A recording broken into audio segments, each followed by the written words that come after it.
Welcome to this Axlander presentation, Ritual Deposits in the Maya region and Mesoamerica, with Johann Begel, and you can read his credits there. Enjoy! So, good evening, everyone. First of all, I would like to thank Jim for the invitation to present this evening. And I'm really sorry for my horrible French accents, but well, you will get accustomed within an hour. I'm going to take you on a journey across Mesoamerica through centuries, since we will move from the Middle Preclassic around 1600 BCE up to present day.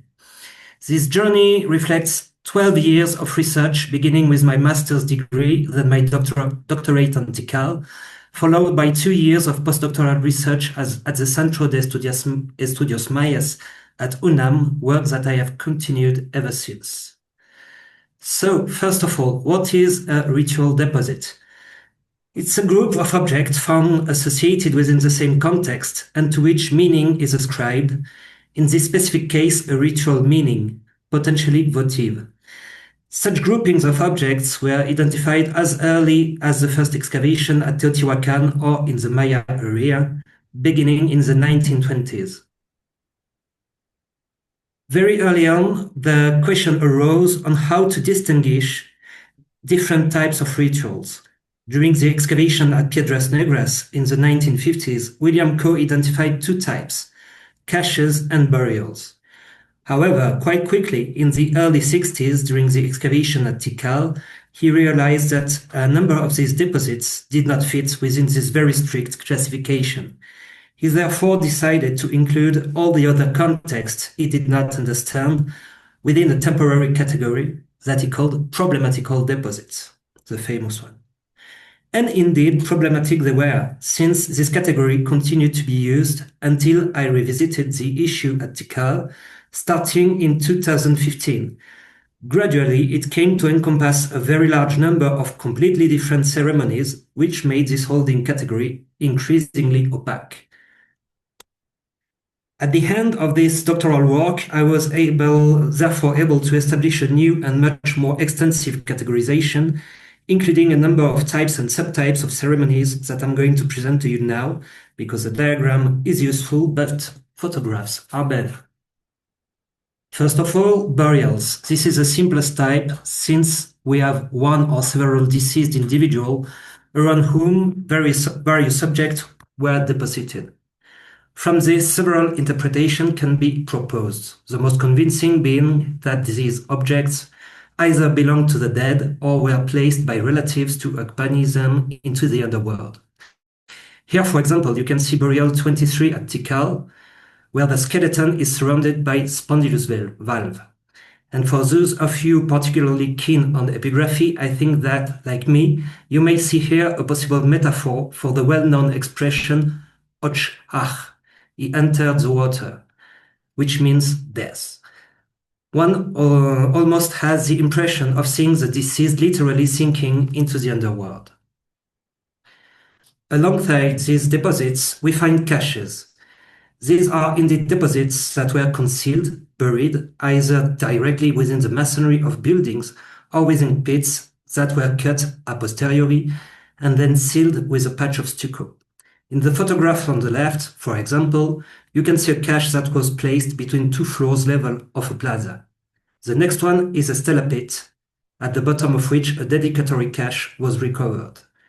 The third is a very large cache found within the construction field of a pyramid in the North Acropolis. And the last is a pit cut through an occupation floor of one of the temples of that same Acropolis, then sealed again with a patch of stucco. As you can see, the nature of the material is extremely varied. We find shells, chert and obsidian eccentrics, even incised obsidian ceramics and marine material. On that photograph on the right, you can clearly see a very well-preserved soft coral. We also encounter human remains, complete or incomplete, animal remains, a very large number of different minerals, such as cinnabar, for example, hematite, pyrite, I don't know how to say this in English, pyrite, and more rarely organic material when they are preserved. These materials may be present in their raw state, but also worked, for instance, figurine carved from shell. These are the two categories that were established from the outset to distinguish burial and caches. And indeed, within caches, we find sometimes complete or incomplete human remains. But in such cases, the human remains do not truly occupy a central place within the deposit. They are one component among others. But as nothing is ever simple with the Maya, it quickly becomes clear that there are cases that are neither burial nor caches. This is why I created this category of sacrificial deposits. Here, the term sacrificial must be understood in its primary sense, that is, the performance of a painful act that carries an emotional cost for the individual or the community, and not necessarily in the sense of killing or human sacrifice, even though in some cases the human remains may indeed be the result of such practices. Here on the left, for example, you have a deposit that I excavated at Naachtun, where a skull was found between two dishes placed lip to lip.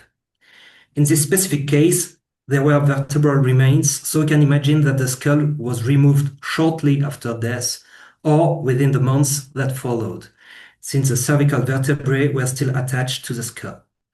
However, at the same site, we also recovered skulls that were clearly taken from burials, where there were no cervical vertebrae in articulation and where the skull already appeared to be defleshed at the time of removal. So there is not necessarily a concomitant human sacrifice associated with the placement of those deposits. For the moment, I distinguish three types of these sacrificial deposits. The first concern isolated skulls, far removed from any funerary context. We have also very frequently found in Belize, but also throughout the rest of Petén, and as far as Chiapas, dishes containing human phalanges from several different individuals, often distal phalanges, as if they had been amputated. Also, we don't always find cut marks. And finally, and this is the most difficult to distinguish, we sometimes find very young immature, neonatal, or no more than 2 or 3 years old, once again placed between two dishes, under a bowl or within a plate. In the case shown on the right at El Sots, there was in addition a partial cremation. Clearly the fire was smothered when the upper vessel was placed as the lid. And here a question arises. Since we have an entire body, is this a burial or a sacrificial deposit? The answer is that it depends. It depends on several factors. Obviously, if we find this type of context near an habitation and alongside other burials, we are probably dealing with the burial of a newborn who died and was interred among their kin. But very often, such deposits are found beneath stelae or at the foot of stairways on the main axis of a temple, at the base of the main facade, right in the center. And this extremely symbolic placement raises a question of whether we are dealing with a burial or with something more, in this case, a sacrificial deposit. I am well aware that this is highly debatable. We also have a very large number of pyric ceremonies, that is, massive fires that were lit either within censer or directly on the floor. Here on the left, you can see one of the floors of the North Acropolis at Tikal, and on the right, I will not go into details, but each column corresponds to the chronology of a temple, and the thick black bars indicate fire episodes. This pattern is extremely recurrent, far too recurrent to be explained as fact of warfare or accidental fire. The question then is whether all of them are ritual. We may tend to say yes, since we are located within the royal necropolis. But on the other hand, it is not impossible that some of these fires were used to drive out humidity during the rainy season. But that is May. The recurrence is clearly so high that at least a number of them were probably ritual in nature. We may even ask whether there is a connection with the new fire ceremonies attested among the Mexicas every 52 years.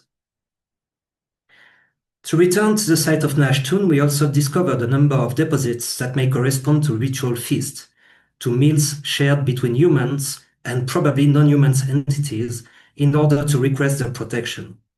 These deposits were found on the very earliest levels of human occupation, that is, generally, directly on the bedrock, within the first prepared fill, whether it was below an agricultural surface or a stuccoed patio floor. These deposits included a very large number of poorly made ceramic vessels, probably intended for single use during this possible feast. In some cases, we were able to carry out analysis and determine that they were associated with remains of deer, peccaries, and turkeys, which naturally raise the question of food remains. Another type of deposit that has been identified very recently in Edwin Roman's excavation at Tikal, the PAST project. These consist of massive scatterings of ceramic shards and human remains, mainly cranial remains, beneath the earliest constructions. In this case, what you see here are photographs from the Ciudadela, which appears to be a complex modeled on the citadel of the feather serpent at Teotihuacan.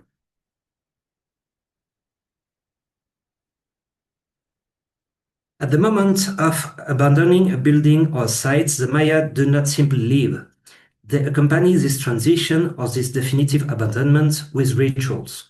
What you see here on the left is the central temple of the Naachtun Acropolis, a scattering of thousands of shards representing more than 600 different vessels, within a 40-centimeter thick layer of charcoal and ash.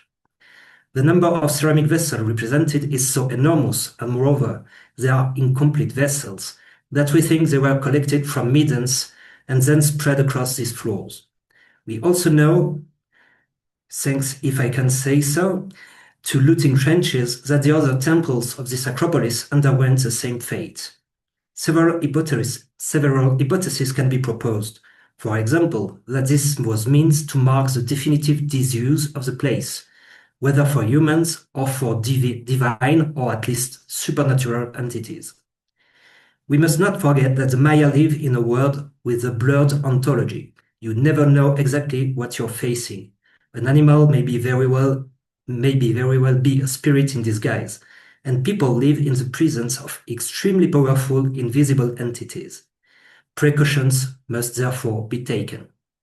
So perhaps this was a way of marking the space and of stating that it was pointless to come and squat there after the departure of the population, because this building has been subjected to a closing ritual. The photographs on the right come from Tikal, once again from the North Acropolis, where a large number of pits, more than 40, were cut in order to search for caches and burials, before the material that was recovered was collected and then dispersed into the various pits and across the abandonment floors. Part of it was also removed, perhaps as a relic, carried away during the relocation. In this event, I tend to see something not disrespectful, but necessary. That is, a cache or a burial can be dangerous as long as it remains active, as long as the elements that compose it remain associated. The aim then is to separate the components in order to break the power contained within these deposits. This is what we call cratophanous deposits. We have a whole set of protocols that are put in place during termination rituals, and among them we identified at Naachtun what I call guardian deposit, which I have since also recognized at several other sites. In the central photograph, you can see a wall with a doorway. At the base of the upper jamb, a stack of ceramic vessels was placed. You might say that this could simply have been left there at the moment of departure. Yes, but if you look closely, you will see 3 manos, grinding stones, used to process maize, which were placed as a barrier across the doorway, and, in this case, supplemented by human long bones. We identified several such cases at Naachtun.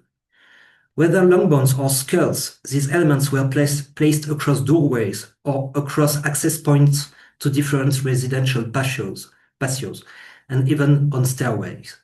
We also found biface, don't know, set with their points facing outward. These were very likely barriers whose threatening meaning seems quite explicit.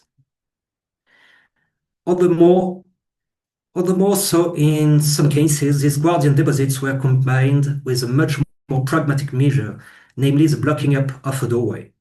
We have identified extremely complex protocols in which the Maya first carried out scatterings of ash and shards within the interiors of the building, then placed guardian deposits across thresholds and along the stairways of the buildings, then in the inner courtyard, then the access to the residential group was blocked. We are dealing with a genuine protocol that unfolds in a concentric manner. But today we are going to focus primarily on caches and sacrificial deposits, that is, on association of material that were placed with an assumed and in some cases obvious ritual intention. What is important to understand is that these deposits can be placed in virtually all positions within the stratigraphy, from the very first construction layers on the bedrock all the way up to the abandonment level. They are therefore found within the foundations level or in transition between two construction phases, since, as you know, in Mesoamerica, there is a strong tendency to rebuild a structure ever larger without dismantling the previous version. This is what you see here. There is a structure one, which probably had a temple on its summit, but which was leveled at the moment when structure 2 was built. In this way, a number of deposits were preserved, such as number 6, 7, and 8, which belonged to structure 1, before the construction of structure 2. Of course, these buildings are also occupied, and we sometimes have deposits that date to these periods of occupation. This is mainly the case at Tikal. It is very rare at other sites, which is actually quite interesting. Almost as if Tikal was much more ritually dynamic than the other sites. We also have many deposits that were placed beneath stelae or altars as dedicatory offerings. And as we have seen, there are termination deposits on the final floor of these buildings, whether they are houses, temples, or palaces, or in open spaces such as plazas and platforms. And sometimes there are visits that took place after the abandonment of the site. Ritual deposits in Mesoamerica have been the subject of a number of studies. There are 3 doctoral dissertations that attempted to study and compare caches across several sites, but which, unfortunately, ran up against the issue of problematical deposits or sampling biases, and did not really succeed in disentangling the different types of ceremonies. As a foundational body of work, we have William Coe's research at Piedras Negras, and then at Tikal, where he identified recurrences in the associations of materials. He referred to these as offertory assemblages. He initially identified 15 of them in an unpublished manuscript preserved in the archives of the Penn Museum, and then 18, which he published in a short description in Tikal Report number 27.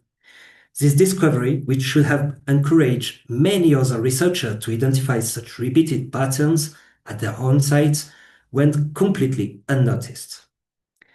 Until Leonardo López Luján, while writing his undergraduate thesis on Mexica Templo Mayor at Mexico Tenochtitlan, independently realized that these ritual deposits, these caches, are organized into offering complexes. He identified 20 of them. We therefore had some very interesting clues to guide us in understanding the organization of these liturgies, and especially the notion of repetition, which we will be discussing throughout this presentation. I therefore revisited the entire Tikal corpus, drawing not only on the data from Penn Museum's Tikal project, but also on successive projects such as the Proyecto Nacional Tikal, the Temple-5 project, the Plaza of the Seven Temples project, and today, the study also includes the Proyecto Arqueológico del Sur de Tikal, directed by Edwin Roman.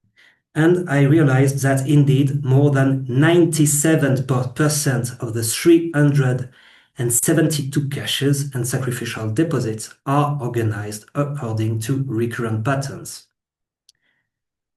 I I do not particularly like the term assemblage en français, because it's loaded. It implies multiple objects, which also explain why Coe did not consider a single ceramic vessel inserted into the field of a temple to be a ritual deposit, and yet it is. I prefer to speak of ritual complexes, which I divide into cache complexes and sacrificial complexes. I also strongly suspect that funerary complexes exist as well, but I still need to work further on that corpus. We also have, as we have seen, termination complexes associated with guardian deposits. So, how do we identify a ritual complex? Obviously, we need to observe a whole series of criteria. First of all, the content of the deposit. Certain complexes contain specific artifacts.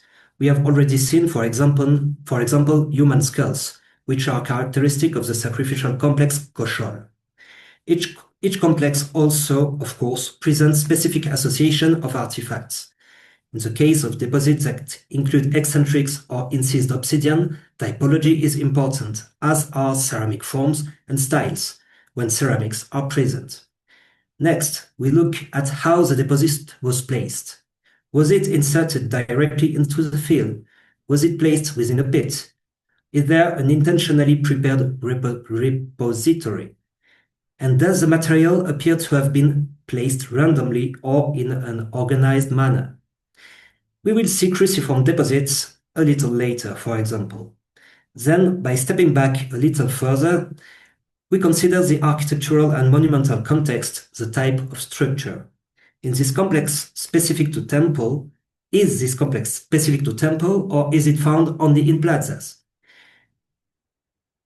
Is it particularly associated with the dedication of stelae and altars? Is it placed in recurrent stratigraphic positions? Is it deliberately installed in specific location, for example, at doorways or within vaults? And finally, do we find it across the entire site or only within very specific architectural groups? And of course, chronology also matters, since some ritual complexes are used throughout the entire occupation period, while others have a much more restricted duration of use. The Leum complex, a cache complex at Tikal, meets several of these criteria. For instance, it is characterized by a specific association of artifacts, namely figurine made of spondylus and other shells, mosaic elements in shell and jade, sometimes in hematite or pyrite, unworked shells, especially spondylus, which you can see on the right,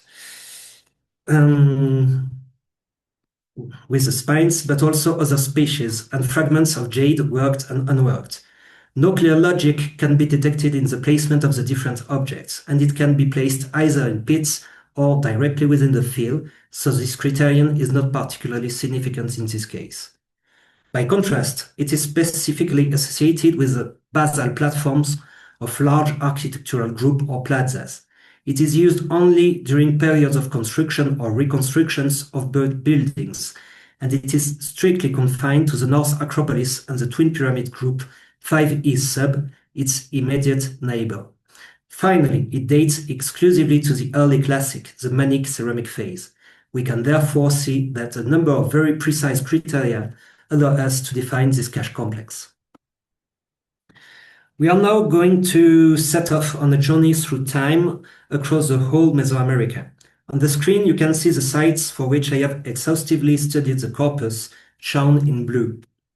In some cases, this work was very quick because there was only a single excavation project, as at Ucanal.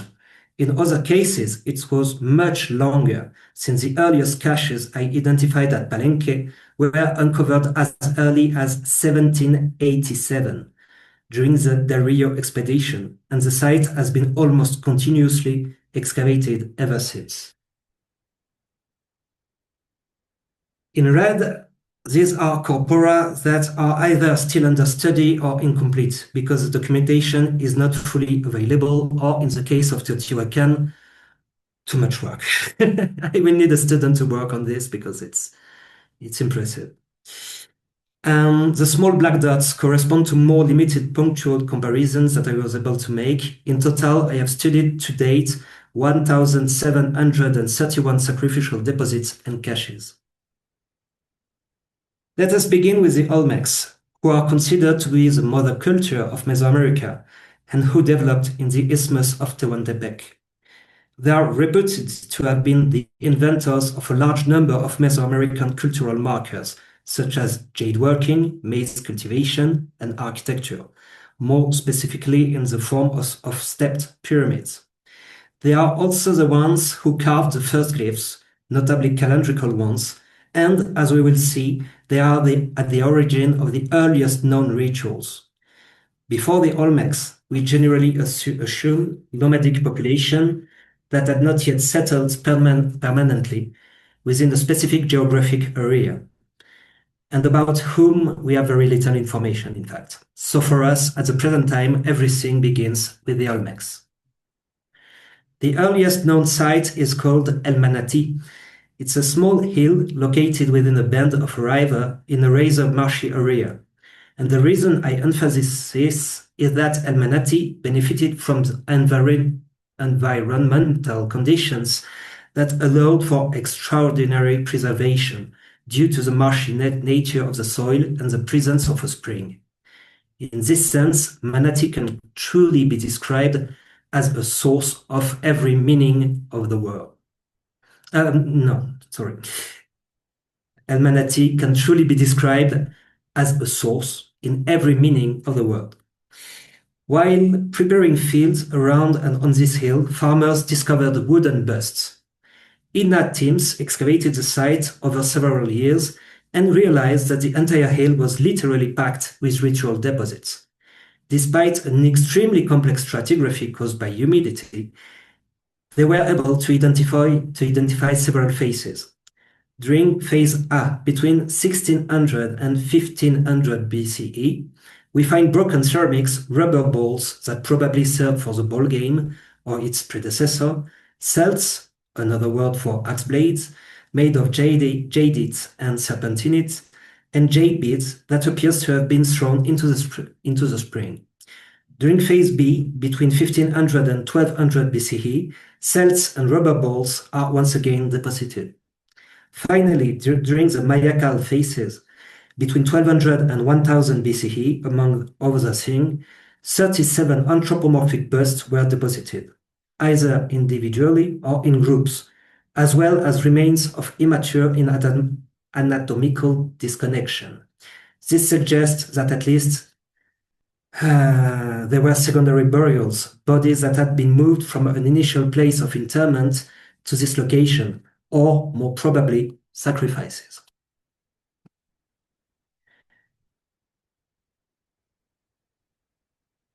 In total, according to the source I consulted at the INA archives, there are 13 deposits of busts, which I have named, well, do not ask me to pronounce, it's written here.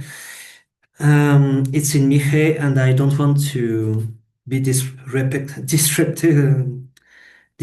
disrespect, so you can read it. We also have another version of this human representation in the form of small Olmec-style figurines within a single deposit. We also have two deposits composed of lithic debitage, in this case obsidian. This is a cache model that is known later among the Maya. This is where it was first identified, that is why it bears the Maya name Lol. The same applies to Buch, which is composed of ornaments, generally one or several jade beads, sometimes ear flares or pendants associated with shells.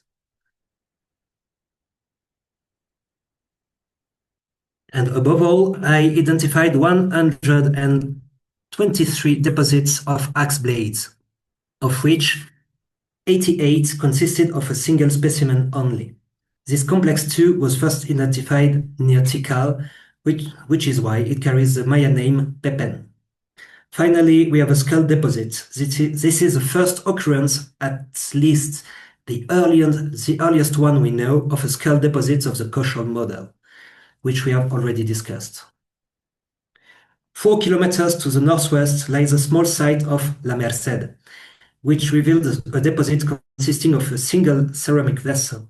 This is a Sinan complex, which we will be discussing extensively.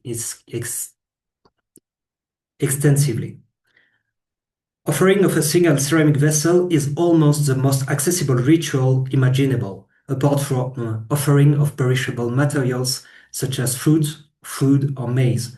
Unfortunately, we have no archaeological traces of those for now. 3 celt deposits are also identified, including this magnificent example with an anthropomorphic axe blade that you see on the screen. The best-known Olmec site is certainly La Venta, where a number of particularly interesting phenomena occur. First of all, 5 examples of what we have been called massive offering were discovered. You can see them on the right. Some of them are interpreted by certain scholars as mosaic in the shape of jaguar heads. Others are built up in several layers, representing several dozen of tons of jade and serpentinite. What is especially interesting is that these are not simply pavement or decorations meant to be seen by the population, since, as you can see on the left, it was determined that these massive offerings were immediately covered by plaza floors levels or platforms.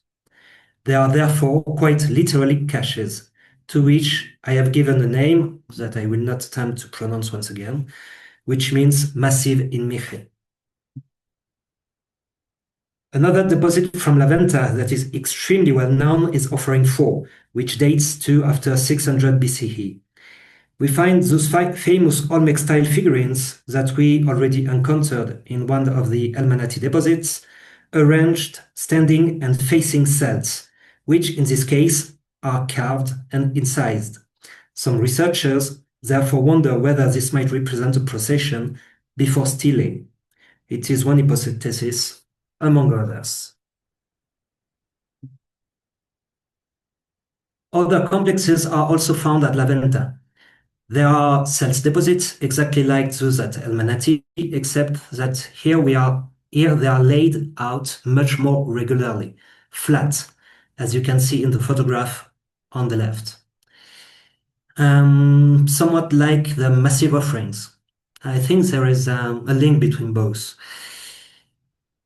And occasionally, these horizontal arrangements are cruciform in shape, as you can see on the left. This is the case for offering number 10. We will come back later to this notion of cruciform, which carries a very important meaning in Mesoamerica. We also have, as we saw with the offering number 4, deposits of figurines. Added to this are 4 cases of caches composed of a cylinder on which an inverted dish was placed as a lid, with no identified content. However, these excavations date back more than 70 years. It would be extremely interesting to rediscover such caches in order to conduct chemical, palynological, and phytolytic analysis of their content. We also have 15 cases and 2 others that are somewhat more uncertain, in which only a single vessel was deposited. As we have already discussed, this corresponds to the Sinan complex. There are also bead deposits belonging to the Bourg complex. Mosaic elements, this was the Leum example I used earlier to illustrate the criteria for cache complexes, and above all, and this is particularly interesting, what may once again be remains of feast. In this case, we are confronted with deposits containing around 20 or more poorly made ceramic vessels, probably intended for a single use, which may have been used for the consumption of food during a ritual. Excavators have also identified burials. This is a case you see at the bottom left, offering 5. What is especially interesting here is that there are no human bones at all. However, we can clearly see elements of personal adornment. On the left, hair ornaments and pendants, and on the right, what could be a belt of bed. All of this is arranged in a fairly logical way, as if there once have been a body. In fact, it is very likely that the acidic soil of this region dissolved the bones and left only the stone ornaments. All of those La Venta ritual date to approximately 900 and 5300 BCE. At the contemporary site of San Lorenzo, the other major known Olmec center, we find roughly the same pattern. Deposits with a single ceramic vessel, with ornaments, with celts. We also encounter a completely unique combination, namely a deposit composed of a metate, the grinding stone used to process maize, or cacao. This is another cache complex that is later known among the Maya and that identified at Tikal under the name Petentun. At the satellite site of Tenochtitlan, not to be confused with Mexico Tenochtitlan, we also have a unique deposit. And at the other satellite site of Loma del Zapote, there may well have been a feast, since no fewer than 107 ceramic vessels were found in association. Let us now move on to the transition between the Olmecs and the Maya. And for this, there is no better site than Tacalicabar in the Guatemalan islands, since it was founded by the Olmecs and later reoccupied by the Maya. The problem is that for the moment, I have only had access to a small part of the documentation. I am currently in contact with Krista Schibert de la Barreda in order to gain access to the remainder. However, everything I have seen so far consists of a few deposits dating to the Maya period, but within an extremely interesting context. In the small section you see on the right, the large pit in yellow at the bottom corresponds to a burial. The Maya, during later construction phases, commemorated the location of this tomb through deposits, notably Petentun metate cache and Sinen cache, containing only one ceramic vessel. Here again, within the burial itself, we find materials such as ornaments or ceramics, but no human bones. Once more, I strongly suspect that soil acidity is responsible for their absence. I nevertheless hope to gain access to the full corpus in order to observe the sequence of rituals and possibly identify the borrowing that the Maya may have made from the Olmecs. We do, however, have at least one clear trace of this here, since you can see these small jade mosaics which dates to the Maya period, the early classic, nearly 700 years after the Olmec occupation of the site. And yet, iconographically, they are unmistakably Olmec in style. Let us move now to a purely Maya site and beginning with Ceibal, which is located in the Petech-Batun region, that is in central Guatemala within the E group. For those who may not be familiar with it, an E group is probably an astronomical observation complex, consisting of a pyramid to the west and a long structure to the east, sometimes with posts or small temples that serve to mark the axis of the sunrise during the equinoxes and solstices. They were also used for ritual linked to the agricultural cycle. This type of building is characteristic of the Maya preclassic, roughly from 1000 BCE to around 150 or 200 CE. In the E group at Ceibal, a very large number of axe blade deposits were found. This should sound familiar. You can see a few examples here, and according to the studies by Aoyama and Inomata, the earliest deposits could very well be Olmec artifacts, since the two cultures were in contact at that time. Gradually, however, as Olmec culture weakened and disappeared, deposits continued to be made at this location, preserving the memory of the ritual, but now using artifacts produced by the Maya, directly inspired by the Olmec traditions. I would like to draw your attention to the photograph in the upper left, where we once again see this cruciform motif. In this case, this is a pit cut into the bedrock in the shape of a cross. Within it were jars, of which only the bases remain in the arms, and at the center there were axe blades made of serpentinite or jade. One site that has attracted a great deal of attention in recent years, especially following Inomata's magnificent publication from a few months ago, for which he kindly granted me permission to use these figures, is Aguada Phoenix, This is currently the earliest known Maya site, since the first ritual deposit there dates to before the ceramic phases, prior to 1000 BCE. What is particularly interesting here is that we are once again dealing with an astronomical complex, an E group, and that we once again find deposits of celts that are Olmec or Olmec-like. Some of them, such as the one shown at the bottom right, were arranged in a cruciform pattern, and the whole assemblage was associated with two pits, one inside the other, themselves cruciform in shape. It seems important to me at this point to speak about the cosmogram. In Mesoamerican cosmography, that is, in the way these societies represented the world and the universe, the world is conceived as flat and square. As you know, it is therefore represented by a cross, whose arm corresponds to the four corners of the world.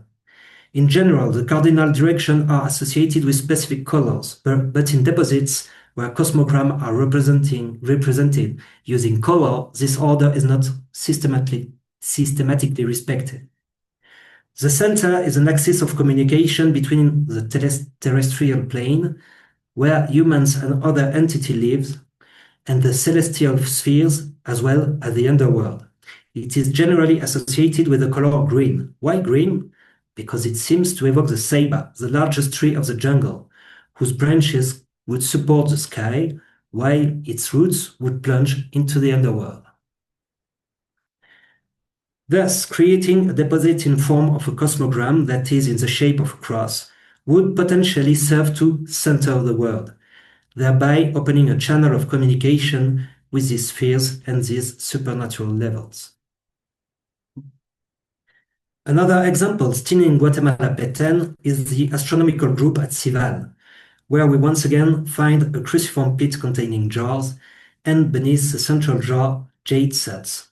Yes, again, one therefore cannot deny that there is a continuity between the Olmec practices we have examined and the Maya ones, and even a simultaneity since we are in the Middle Preclassic and the Olmecs were still present at that time. There were thus clearly cultural contacts and potentially Maya groups who went to observe how things were done among the Olmecs, or Olmecs who came to demonstrate their ritual procedure among the Maya.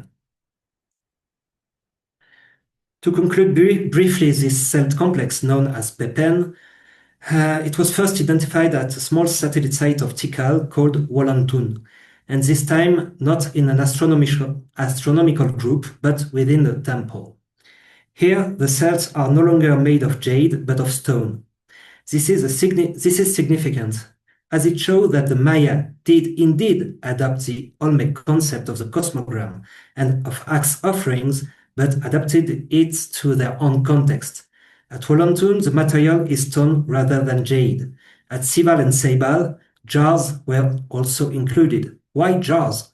Because jars are used to carry water.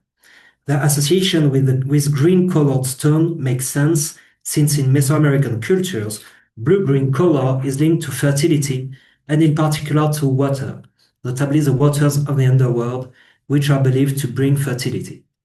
The underworld is conceived as humid, dark, warm, and fertile place.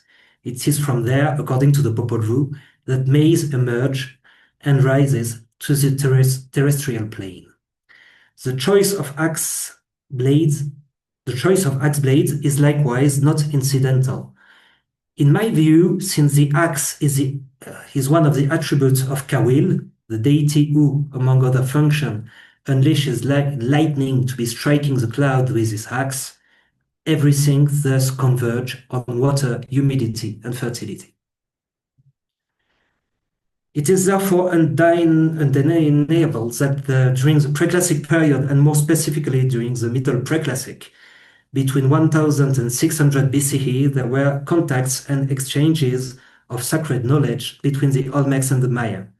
Moreover, on this map, you can see two sites that I have not yet discussed, Yaxchilan and Tonina, for the simple reason that axe blade deposits, very similar to those described before, are found there as well, but much later in time during the late Classic period, between 600 and 850 CE.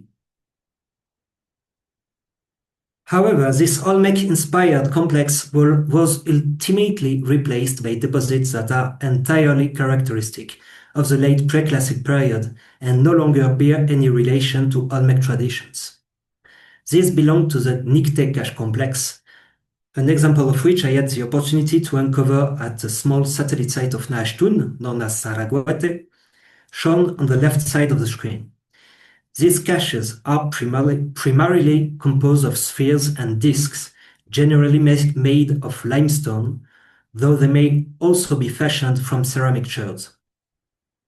This type of deposits is found at many sites during this period and quite literally replaced the tradition of celt deposit. For instance, at Seibal E group, as illustrated in the image on the right, and thus, over time, the Maya gradually invented and developed their own ritual traditions.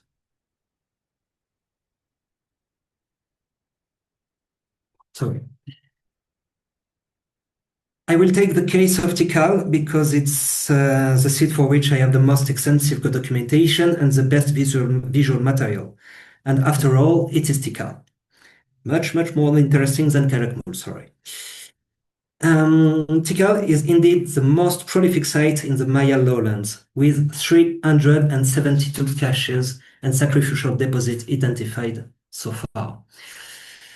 Whereas the average on other side reach at best around 100 ritual contexts per site, three times more so. During my dissertation, I revisited Co's data, who had identified 18 offertory assemblages, and by incorporating evidences from successive projects, I have now identified 26 ritual complexes, 12 of which are subdivided in a total of 34 variants. This clearly demonstrates the dynamism and creativity of Tikal inhabitants from the Preclassic through to the Terminal Classic. Briefly, I would like to recall the difference with burial by showing you a paradigmatic case in which you see a body laying in the center and the rest of the material placed around it, the deceased being laid on a mat. Very clearly, the dead individual is the focus of the attention. Why am I bringing this up again? Because some caches that are typical of the early Classic at Tikal closely resemble them. This is a Moule cache complex. You can see the plan at the bottom right and the section. It looks like a funerary chamber, with associated material and even a crocodile. An extremely rich assemblage of jade, ceramic, shells, and eccentrics, except that there is nobody. A priori, there never was one, since there is no space for it, and because the objects do not show any displacement that would be expected after the decomposition of human remains, as in the Olmec cases.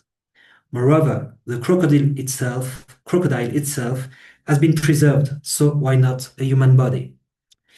Since these deposits, Moule variants B, are exclusive to the North Acropolis of Tikal, which is a royal necropolis, it is very likely that we are dealing with a link to the funerary domain, while still remaining within the category of caches. Caches that may be connected to commemoration of ancestors or perhaps intended to communicate with them. In the Lost World group, Mundo Perdido, there is another rather interesting cache complex, the Sac complex, which consists of a pair of very big dishes in the center, placed lip to lip, containing the rest of the deposits. In more advanced version, in this case of the late Classic period, there is a whole set of ceramics that can be arranged in the shape of a cosmogram, marking the four corners and the center, where most of the material is located. Here, this consists of an extremely well-crafted obsidian biface, next to which are the remains of snakes and a pair of enormous dishes, usually inscribed with glyphs.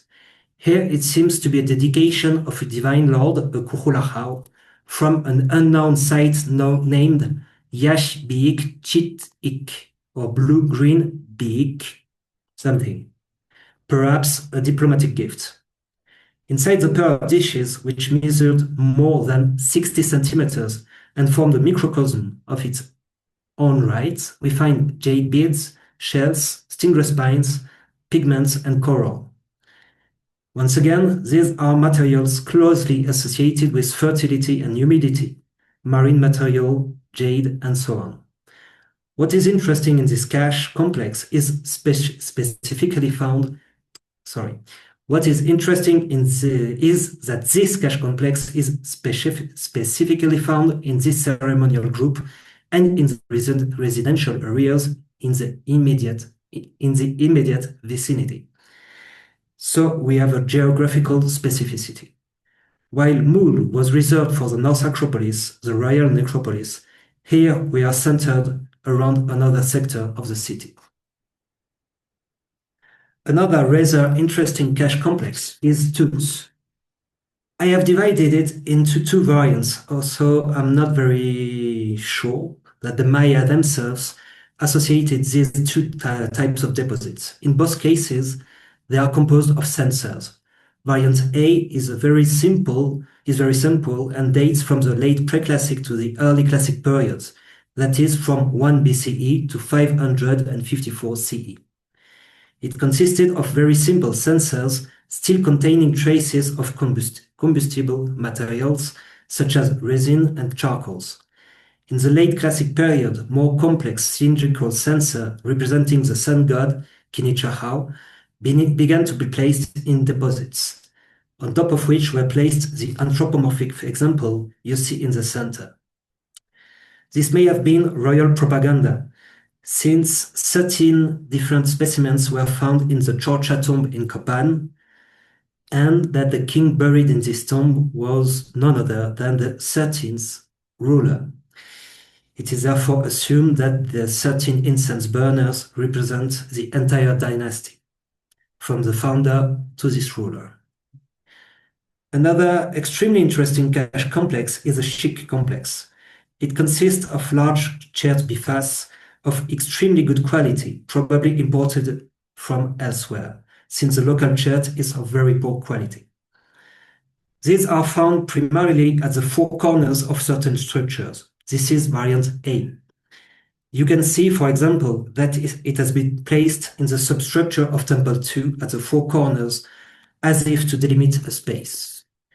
And we also find them, this is variant B, in the vaults, as if to radiate throughout the building to encompass the entire structure. What is interesting is that, once again, in Copan, we find representation of these eccentric bifaces as antefixes on the corner of temple facade, once again to delimit a space. We also know, thanks to ethnology, that stone elements were placed at the four corners of house in Yucatan to delimit the space to be protected. We would therefore be dealing here quite clearly with a ritual, a ceremony to protect the space, which is either delimited or encompassed. These are called apotropaic rituals. I emphasize this because it is quite rare to be able to make sense of these cache complex and understand what purpose they may have served.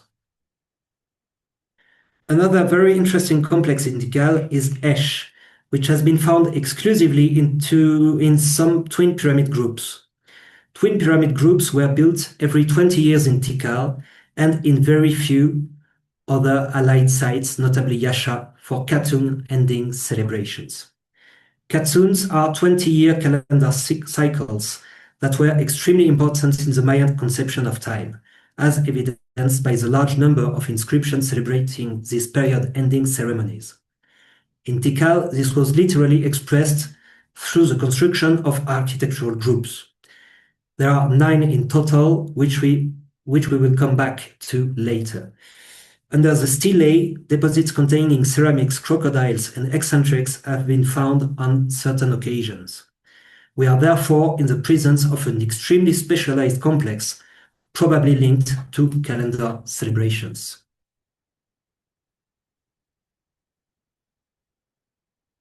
Finally, in Tikal and many other sites, These famous casual sacrificial deposits of skulls have been found, an example of which you can see here from Naachtun. It is important to note that these are skulls completely isolated from burials, found either alone in a bowl, under a bowl or dish, between two ceramics placed lip to lip, or even in a cylinder with a dish, usually a tripod plate placed in an inverted position. My colleague Julien Iquet and I have identified this complex at 34 sites for a total of 87 deposits. It is therefore an extremely widespread tradition throughout the entire Maya area. You might say that in Yucatan there is only Uxmal, but that is simply because this geographical area has not been studied in detail for now. Other complexes can be found at a number of sites. For example, on this map, you can see the Ka sacrificial complex that we have already seen, consisting of immature individuals between two dishes, which is represented here by the white circles on the map. In Chultun, Tikal, El Sots, but also as far as Piedras Negras and north to Calakmul. Another sacrificial complex I have already mentioned is Kish, composed of human phalanges in dishes. This one is represented by black circles, sometimes crossed out, since it's sometimes associated with burials, particularly under altars or accompanying stelae. It is quite unusual, and I still need to look into more details. And finally, on this map, we have the Op complex, which I have so far identified in Palenque, Tonina, and Yaxchilan, and which could represent the first regional tradition recorded to date. These 12 years of works have therefore resulted in the most comprehensive corpus study possible. Currently, there are 22 regional capitals and 25 satellite sites, which you can see here. There is no need to go into details about this table. The results we are interested is this one. In total, out of the 1,381 caches and sacrificial deposits, we have a recurrence rate of 93.8%. So I believe that we can definitively establish that Mayan liturgies and ceremonies were centered on repetition, on recurring ritual complexes that are now identified at these sites. Of course, I still need to study other geographical areas, such as the Yucatan, or to investigate more deeply areas such as the island of Chiapas and Guatemala or Belize, to determine whether there are regional traditions such as Op, which we saw just before. We will now move on to Teotihuacan, and to make the transition between the Maya and this city in the islands of Mexico, we will first talk about the site of Altunja, which is located almost on the coast of Belize, so very far from Teotihuacan. Above tomb 1 of pyramid F8, which you can see here, a deposit was placed on the vault slabs after the burial chamber was closed. It included 245 green obsidian anthropomorphic eccentrics,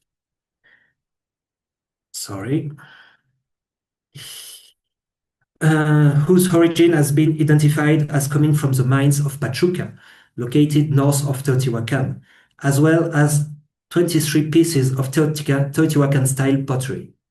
This ritual deposit dates from between... These ritual deposits date from between 150 and 250 CE, fairly early in the Classic period, and shows very long distance contacts between the Maya and Teotihuacan. I won't insult you by talking again about the entrada of Teotihuacan in Tikal in 378, but we know anyway that Teotihuacan interfered in Mayan affairs. Another Teotihuacan tradition that spread was that of host figurines. They have been found at the Maya sites of Becan, but also in the Escuintla region on the Pacific coast of Guatemala, in Michoacan in central Mexico, and of course in Teotihuacan.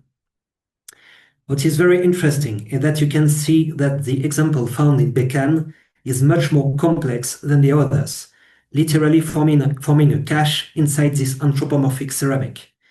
In the Teotihuacan models, it could almost seem as if it was a pregnant character with a child or perhaps a deity inside the abdomen. I haven't finished working on this corpus. It's a project in progress, but I'm not sure I will continue because there are more than 400 reports. So if you have any students interested by the subject, it's perfect for a PhD. But for the moment, I have identified ritual deposits in these residential and palatial groups. The traditions of Teotihuacan are extremely well differentiated between what we find in these residential groups, in this case, deposits mainly composed of ceramics, which are Sinan complexes, keeping the Mayan name, or tuts, censers, or even deposits that mix the two, which is a little more unique. We also have a local complex containing green obsidian and tesontle, which is the local volcanic rock that I called Este, obsidian in Nahuatl. And finally, we have a single cache. Again, we are really in a system based on repetition. And these domestic and residential deposits contrast sharply with what we find in the Great Pyramids, the pyramids of the moon, the sun, and the feather serpents, since the Omiotl sacrificial complex is far more impressive.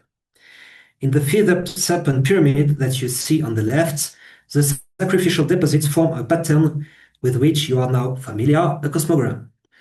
These deposits consist mainly of sacrificed individuals, but in the case of the Pyramid of the Moon, which we will discuss a little later, they were associated with other extremely rich materials, including the remains of Canit's golden eagle and censer bearing the image of Tlaloc, forming extremely complex sets. We will see an example of this in detail in the detailed analysis later on.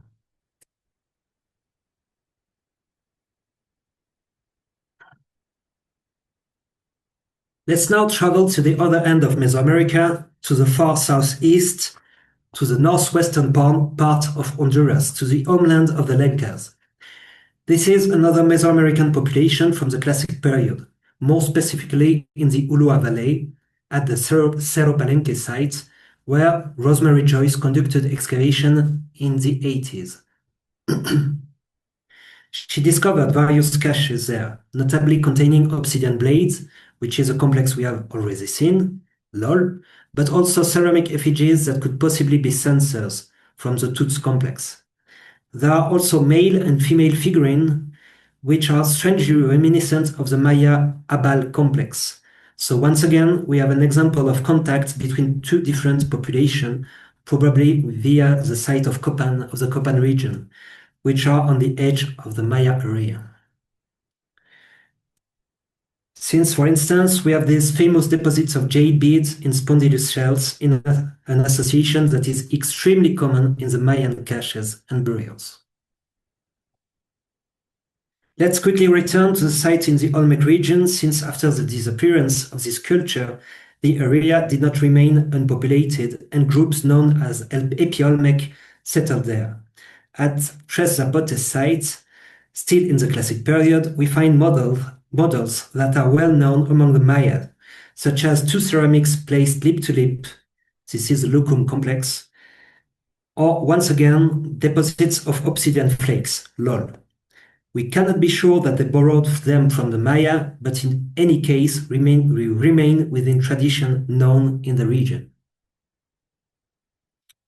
At Cerro de las Mesas site, we find the most incredible jade deposits ever discovered. These are ancient excavations dating back to Stirling's work in the early 40s. Here we see a mixture of two traditions known to the Maya, namely Pepen Celt caches and Bourg jewelry. The deposits date from the late Classic period. There are a total of 782 pieces of jade, including 3 Olmec-style figurines, more than 50 pieces of ear ornaments, hundreds of spherical and tubular beads, daggers or all.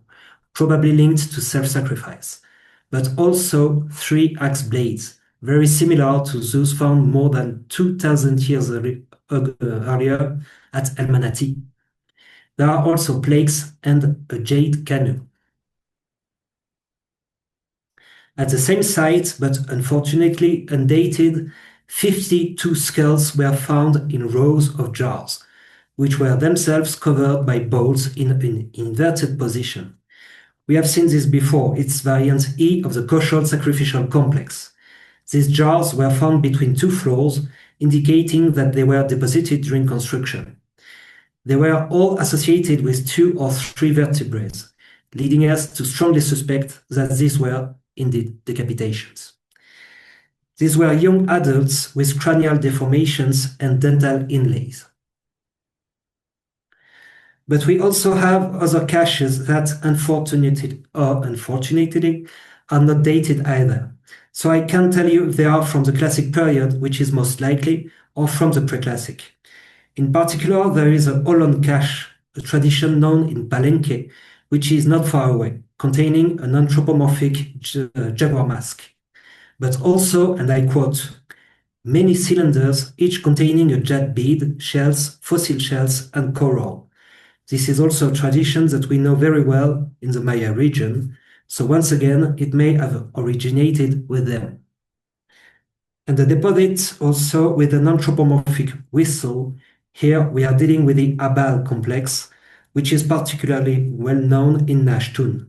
It's a shame that we can't date them more precisely to find out in which direction cultural exchanges may have taken place. Finally, let's talk a little more about the Olmec sites from the pre-classic period that were reoccupied during the classic period, probably by Epi-Olmec's population. At La Venta, there is a possible feast in Mound F1, consisting of 40 pots in an inverted position, plus 22 bowls, seals, spindleworms, and figurines. I'm not sure if this was a feast, given the presence of figurines, which may have been used to represent entities.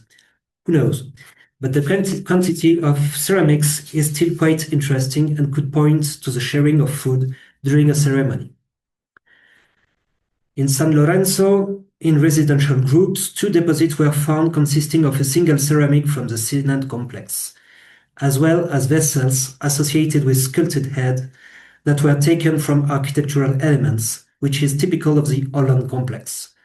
Once again, sensor caches and 3 possible feasts, but the stratigraphy is not clear, so I won't go into details. At the small site of La Merced, a sensor deposit was found, all of these deposits probably dating from the late classic period.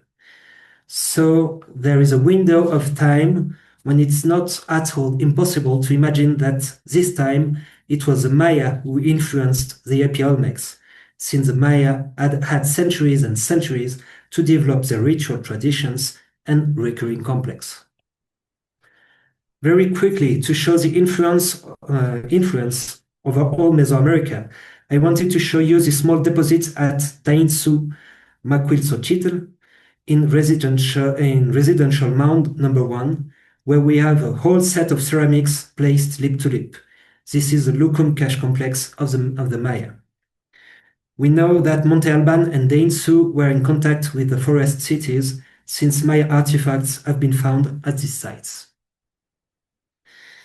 And to end this journey on a glorious note, let's talk about the Templo Mayor in Mexico City, Tenochtitlan, where the most incredible ritual deposits in Mesoamerica were discovered.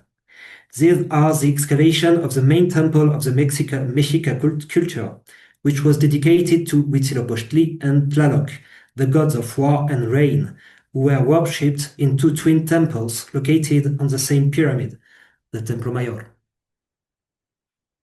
Let's take the example of offering 126, which could have been a treasure for the earth deity Tlaltecutli. This stone chest was found literally under the monolith of this god, as you can see in the section on the right. This cist contained more than 111 different aquatic species, 40 from the Atlantic Ocean, 66 from the Pacific. These 3 from both coasts and 2 from rivers. It was probably placed there during the reign of Tlaotani Ahuizotl. Here are 2 more examples of deposits that have been partially reconstructed at the Templo Mayor Museum. As you can imagine, they were much richer than this.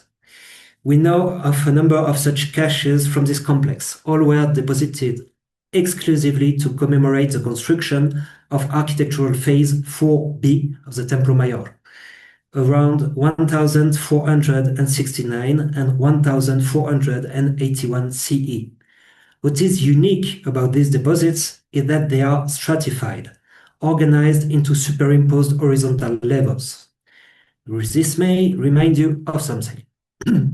Level 1 represents the celestial spheres with a representation of the deity of fire, Xiuhtecuhtli, and rain, Tlaloc. Below that is a level that could represent the earthly world with fish, crocodile, and turtle scales. And below that is the underworld, composed of rivers of sand and marine materials.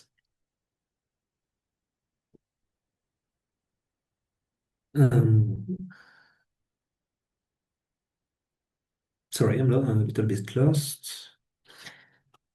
Yes, in fact, this is another way of representing the cosmogram, this time not in the form of a cross, but in layers. These layers are clearly visible in offering 102, as reconstructed in the museum. It was deposited during the reign of Moctezuma II.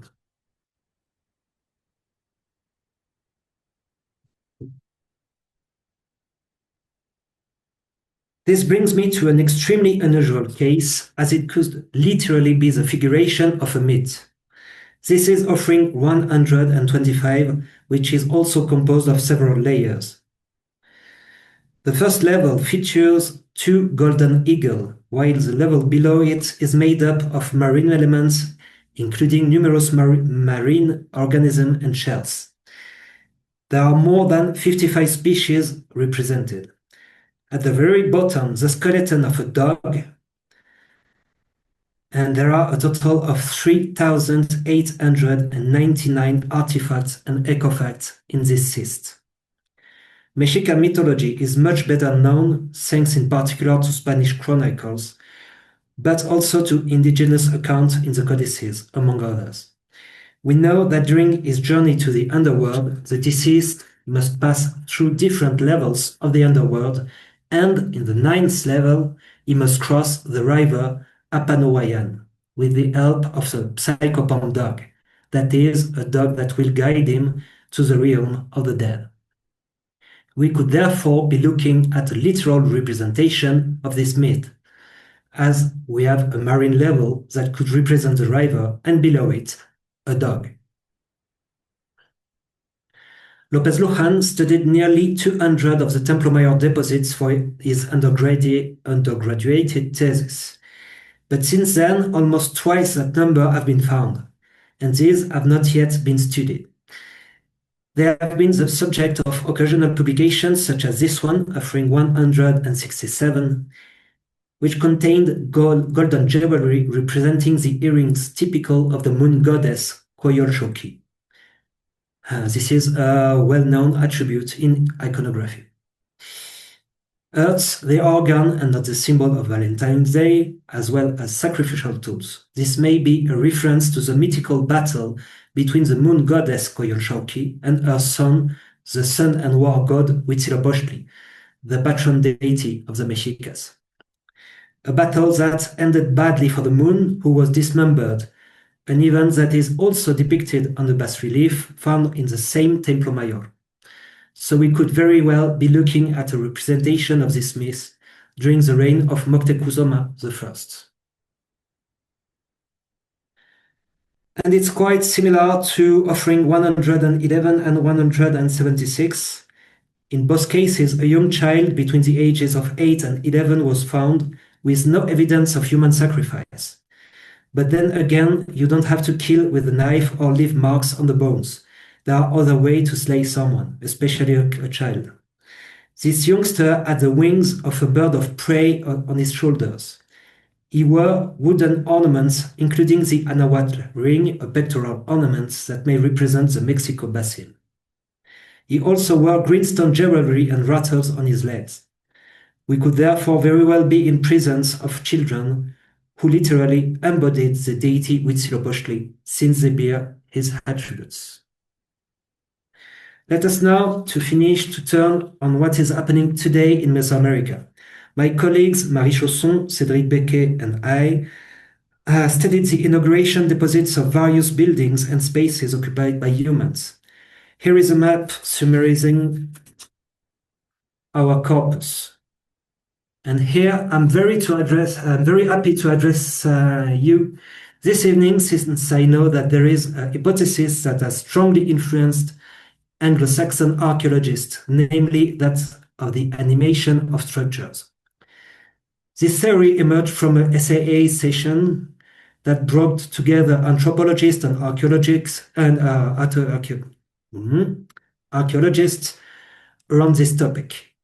Based on what Evan Vogt observed in Sinacantan, Chiapas, a whole theory was developed saying that ritual deposits were used to give life to and then nourish buildings, which were therefore alive and endowed with a soul. This is what the ritual specialist explained to Vogt in Sinacantan, and that the termination deposits probably served to kill these structures, which were therefore alive and animated. However, when I mentioned this to my fellow ethnologists, they said, "But that's very strange. It doesn't match what our informants are telling us at all." And they don't work very far from the Tzotzil of Sinacantan, since Marie works among the Tzeltals, a little further south, and Cedric among the Chols to the east. So we undertook this study, and we realized that, in fact, this theory, I'm sorry to say, doesn't hold water at all. It is based on an exception in the islands of Chiapas, which are unique in that they are the only ones, along with the Kekchis, to consider that buildings have souls, shown here in green.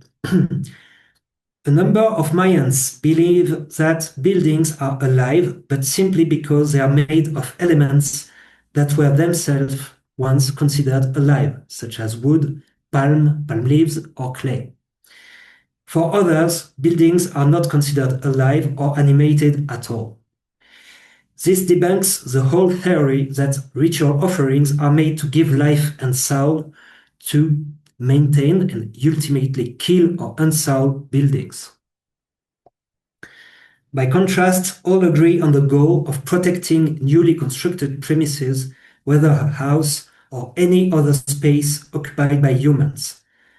I won't say who, but one of the authors that participated in this essay session explained to me that, in fact, the publication of The Sowing and the Downing, the book that gave rise to this theory, was published more than 8 years after the essay session, that all of this was compiled without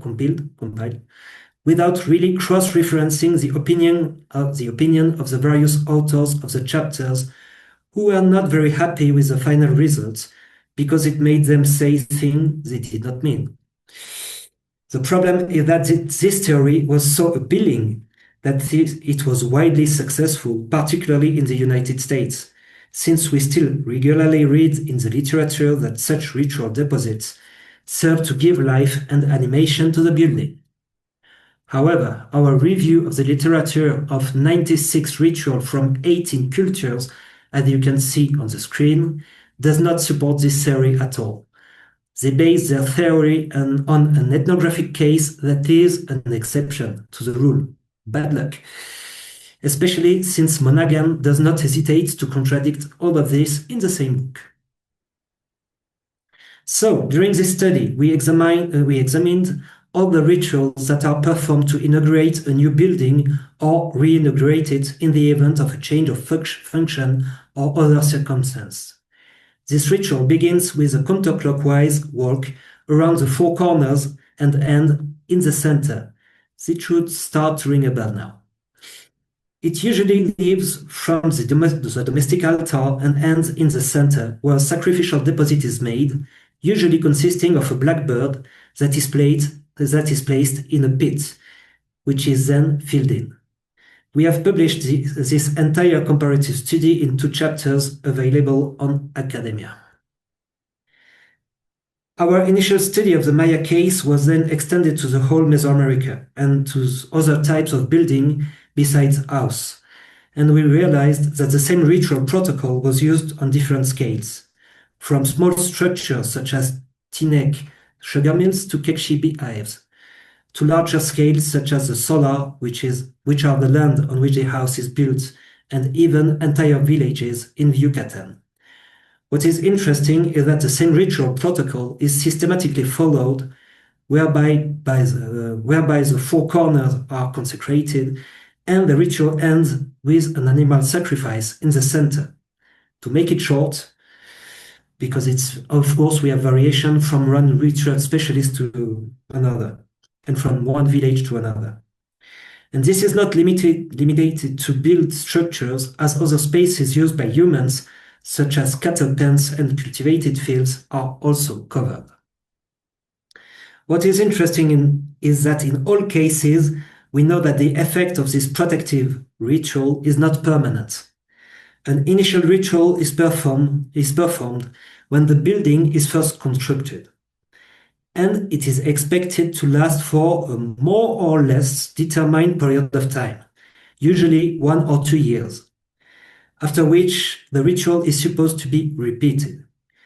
But you have to buy alcohol, poultry, a number of candles, incense to pay the ritual specialist, and all this is expensive. So you're supposed to repeat the ritual after 1 or 2 years, but in general, you don't do it because you can't afford it. In fact, you wait for something to happen. So let's talk about effective duration. You will perform the initial ritual and you don't really know how long it will last until something happens. It could be a member of the family falling ill. It could be the building changing function. We have rituals that were performed when an old house was converted into a store, for example. It could be when a new member joins the family, a new wife, a son, that sort of things. And it could be when there is a sign that this protective ritual is beginning to weaken. For example, I don't know, a chicken that starts limping. And yes, it's a real case. So these are signs that the ritual will have to be repeated, sometimes in anticipation, before the deadline set by the ritual specialist, because clearly the protection, the kind of symbolic protective wall that have been erected around the house, the church, the land, or the village is beginning to weaken. Let us now move to the analysis shortly because it's late, I think. Oh, it's okay, Jim? Tell me.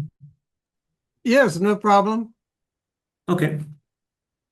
As we have seen, Mesoamerican liturgies are based on repetition and organized into recurring ritual complexes. However, this repetition is expressed above all in variation, since within the same complex, as you can see here, with the example of Moul in Tikal, from one deposit to another, the inventories are not exactly the same. The most striking thing when zooming in on this table is simply to compare the number of eccentric to have been deposited. We can see that this is systematically the same typology. Eccentric flint class 4 and eccentric obsidian class 2. So that does not vary, but the quantities are not at all the same, since we have one deposit where there are 214 flint eccentric, while in other there is only 1 or 66 or 87. So we have the same model, the same recipe, if I may say so, the same magic formula, but with variation. It is on this variation that the distinction between variant A, B, C of a complex is sometimes made. All this leads me to say that we are potentially dealing with a different message that has been sent to the entities. The general message remains the same, but in detail, the petition that is requested or the effect that is sought is not exactly the same. We are on the same subject, but the message must be conveyed using more specific vocabulary, which translates into variation in the combination of material. This brings me to an important point. Why am I not talking about offerings? Because ethnology, once again, gives us two possibilities regarding the role and function of these ritual deposits. The first is to contact celestial or chthonic entities to ask for their intercession and help. And so it is by making an offering to them, literally, and we will obtain the desired effect. The second option is that simply combining different objects will have a direct effect in the physical world. We don't need the gods. Quite simply, if I put 3 spondylus beads with fragments of jade and a single spine, I will obtain an effect. For example, rain falling, victory in war, or the healing of a sick child. Anything is possible. In this case, we are dealing with deposits that are agentive, meaning that we are literally faced with a magic formula that has a direct effect without involving entities. And what's really funny is that in ethnology, we have these two concepts that may seem exclusive, but which are mixed together in the same contemporary deposits, particularly among the Miche studied by Péric Pitrou. So I'm not talking about an offering because it may be an offering, it may be an agentive deposit, or it may be both at the same time. There may be part of the deposit that serves an offering to the deity, and another part of the deposit that has an immediate effect. What we can see in any case among the Maya, and more specifically in Tikal, is that there are two main families of deposits that may have evolved over time, and I emphasize the word may. We begin with deposits centered around ceramic containers. These may have evolved from Sinan, which has been known since the Middle Preclassic period, to much more complex deposits such as the Akash caches, where there are up to a dozen cylinders and 5 pairs of lip-to-lip dishes in the same deposit, all filled with hematite, jade, shells, stingray spines, extremely rich deposits. The arrangements of 2 dishes placed lip-to-lip exploded during the early classic period, the Manic phase, and took on a whole range of forms: lukum without contents, maz with birds, koshol with skulls, akach and sak with a whole variety of marine organisms, jade and others. The other major family of deposits we have is centered on lithics, more specifically on set of obsidian and chert eccentrics, and later incised obsidians. The first thing to note is that there is no ritual complex comprising lithics that present the same typological combination.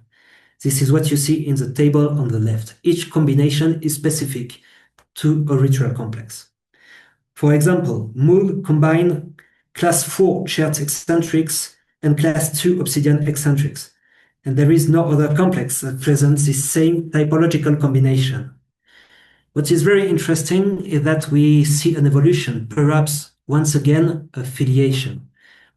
Other complexes may or may not have derived from the original complexes. In the early classic period, the Manic phase, these lithics deposits were used both for stelae dedication and in structures. But from the late classic period, the Ik phase, we have complexes specialized for stelae dedication, bol and esh, and other specifics to structure, which are the Us and later Schnadul complexes. While in the early classic period, cache complexes could be relatively versatile, meaning they could be used under stelae in monuments in plaza and in temples, from the late classic periods onward, there was a real specialization, a very strong correlation between the type of structure or space and the ritual complex that would be used. This is a rule that we see in Tikal, but I have not yet studied this in detail for other sites. And now, to conclude on the notion of repetition, I would like to show you that this concept applies to several intertwined scales. As promised, here is a detailed look at one of the deposits at Teotihuacan, the so-called Tomb 6, which is in fact a sacrificial deposit. Leonardo Lopez Lujan determined that the material was organized to 6 axes and 9 intersections, on which we find 15 felines, 10 canids, 9 pairs of golden eagles tied up and therefore sacrificed, and 9 obsidian eccentrics. In the center is an ornate anthropomorphic figurine placed on a pyrite mirror, which is itself placed on 9 pairs of feather serpent-shaped and lightning bolt-shaped eccentrics arranged in a circle. So we have a vertical stack with 7 jars representing the god of storms around it. In the northern part of the chamber, there are 10 victims who have been decapitated, with their hands tied and without any adornments, contrasting with the 2 individuals placed in the center who appeared to be of higher social status. They were also tied up and sacrificed, but were not decapitated. One was seated with jade ornaments and a jade oar, which connotes self-sacrifice, and the other was leaning forward with a shelled necklace and also a jade oar. What I would like to highlight in this deposit is that we see processes of repetition within the same deposit. Here, in this case, the group of animals that we find at the intersections. This repetition within the same deposits we have already seen in the inventories. For example, here you have caches 142 from Tikal's Moul-B complex, which is probably linked to the funerary domain.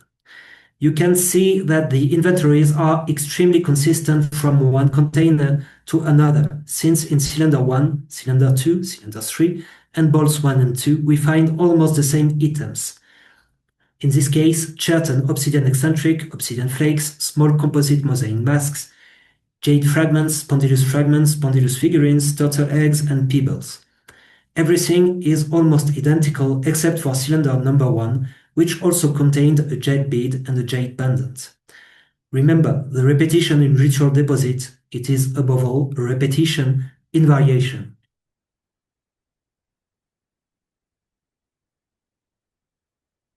A second scale of repetition during the same ceremony rather than within the same deposit. This is what we saw in particular in the chic caches, which mark out perimeter around a bold building.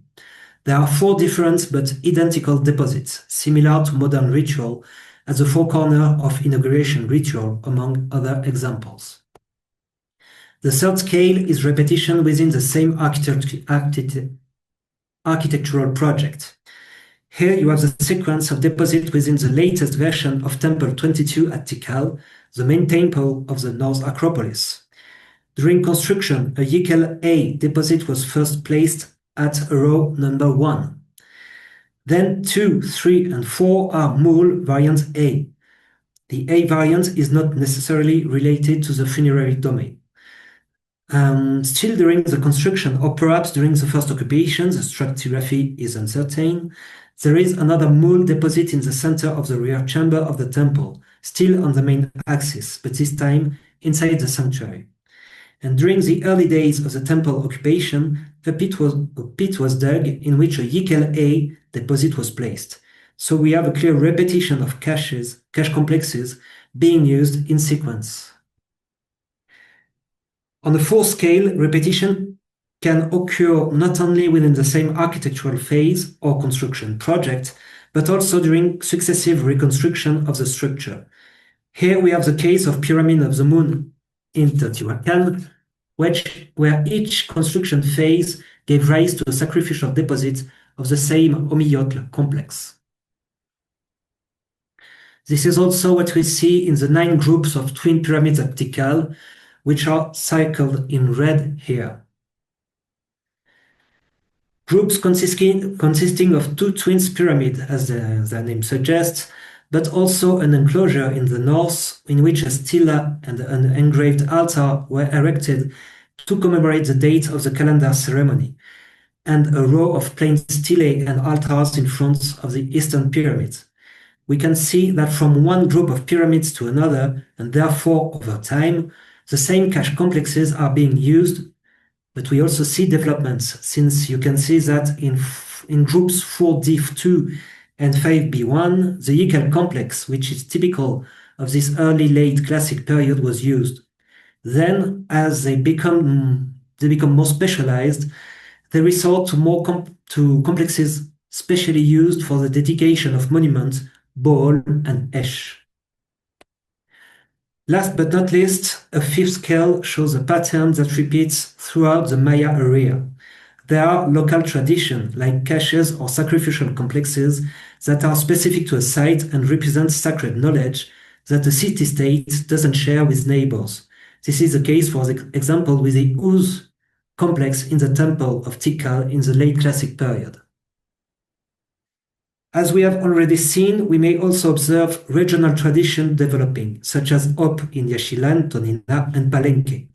This remains to be proven. I still need to study more sites to determine whether there are really regionalism, but it would appear so. But we have a number of complexes that are shared throughout the entire Maya region. Obviously, Sinan, one or more ceramic without any other associated artifacts. But also more complex traditions such as Koshol, the skulls, which is also shared across a large number of sites, among others. This work is still ongoing, and I still have many excavation reports to consult, especially for Yucatan, but also the islands. For the moment, I have mainly focused on the central lowlands. I also need to study Belize. It's a lifetime work, so we will talk about it in 20 years or so, when I will have finally written my monograph. So in the meantime, to conclude, I wanted to emphasize that ritual deposits were typical of Mesoamerica, from the very first one among the Olmecs to the present day. This is truly a cultural marker that can be added to the list of criteria defining cultural area of Mesoamerica, as established by Kirchhoff in 1960. But above all, it is a human trait, since ritual deposits, particularly from protection of space or of the workers who built the structures, have been found from Çatalhöyük 10,000 years ago to present day. Here is an example in Avaris in Egypt during the 11th dynasty, another from Hungary, paradoxically in the middle of the Christian Middle Age, and a current one from Togo. But this practice of depositing objects can really be found throughout the ages across cultures from Asia to the Americas via Europe and Africa, on every continent. It's really something, this need to communicate with entities to protect spaces and people, to send petition to supernatural beings, or simply to provoke a direct effect by combining different materials and artifacts. This practice has literally accompanied humanity since the establishment of the first sedentary groups. Thank you for your attention. I hope you enjoyed it. I'm very sorry, I'm losing my voice, and my accent was horrible. But I have so many things to say that I was obliged to read to avoid to speak for 4 hours. Thank you. All right, thank you, Johann. We have a couple questions in the chat that I'll read to you. Erica just posted flabbergasting lecture, and your slides must have taken ages to make. Really very impressing. But she also go ahead and completely quit sharing.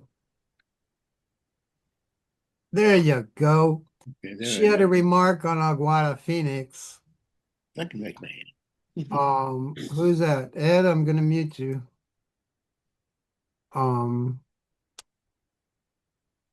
Takeshi Ainamada never claimed that it was Maya, but in fact, we don't know who built it.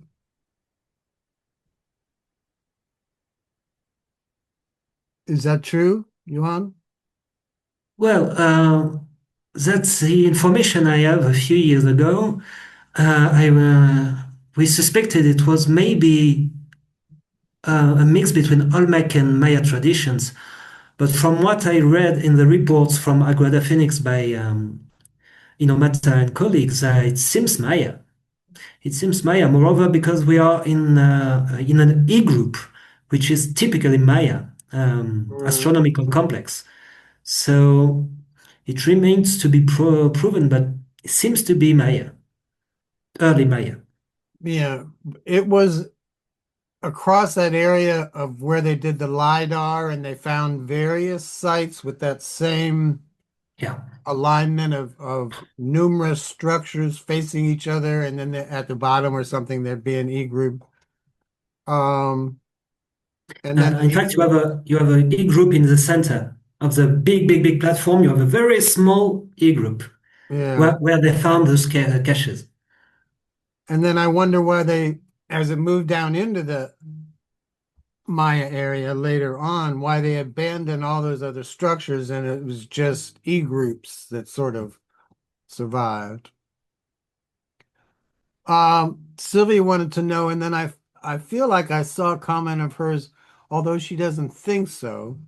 Is there any proof that the Olmec and Maya intermarried early on before Teotihuacan? Oof. It would be a very nice thesis subject. But for this, we need the DNA comparison. And for now, in the Maya region, we have very few. Yeah. I have an example interesting. We made DNA analysis in a group in Naachtun. My colleague Emma Mutegudiaby tried all the burials of a residential group, and 8 over 9 were females, Mayans, but females, which is striking because we thought they were venerated ancestors.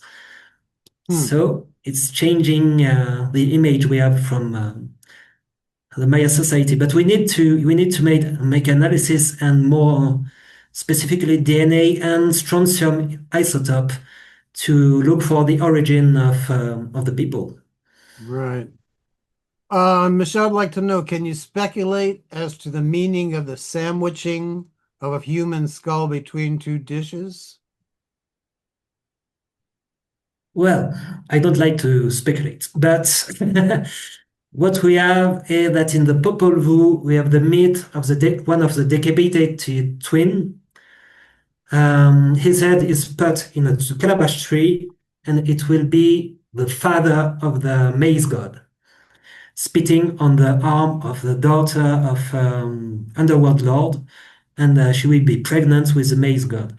So it may be related to this, but it's very speculative. All right.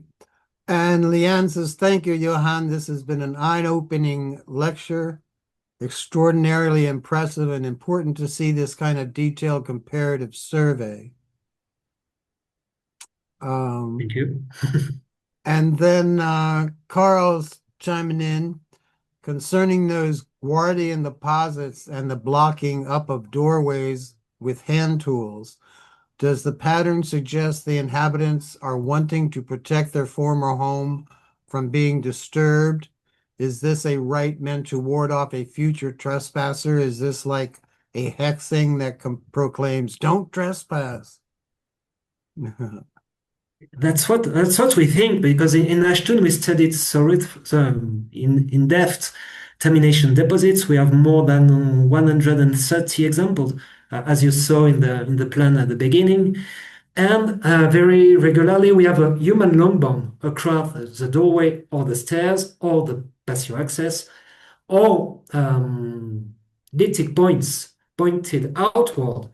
And sometimes you have the door blocked by a crude stone wall, but you also have this deposit in front. So it appears that clearly it's a barrier for human squatters or maybe entities.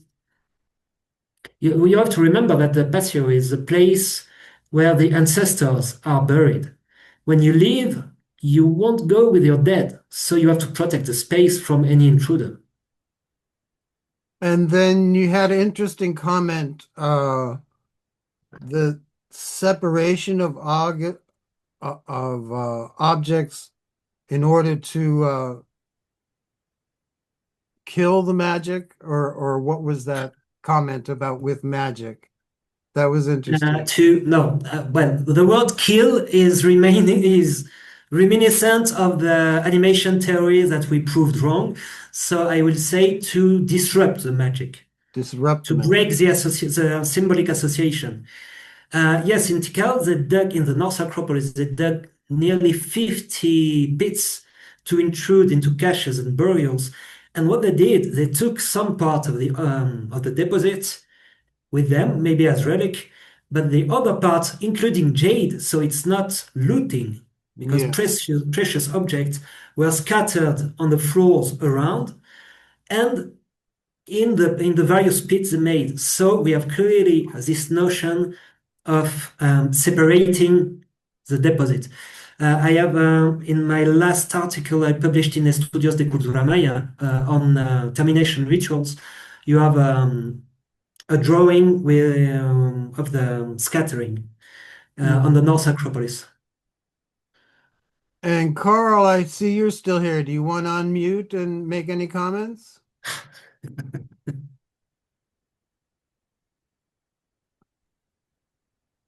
Yeah, just a great job. It was a huge amount of data you covered very systematically. My hat's off to you for that. Yeah, I think the relation of the Olmec and Maya is a very fascinating topic, and I'm really glad you went into that in some detail. And thank you. All right. And Carl, you want to break in and say anything? Oh, well, he answered my question about this possible deciphering the guarding the space and hexing, protecting the space once you leave it. That's really, really fascinating. And might have some corollaries in the epigraphy as well. So really fascinating. Thank you. All right. Thank you. But we may say that it didn't work always because we have post-abandonment visits and deposits in those patios. So is the path open to the descendants of the original owners of the patio, or is the protection inefficient? Who knows? Well, I maybe it worked for one or two generations, and then decades afterward, they came and looted or messed things up. But that's really fascinating that you can decipher from the placement of the artifacts and the pattern this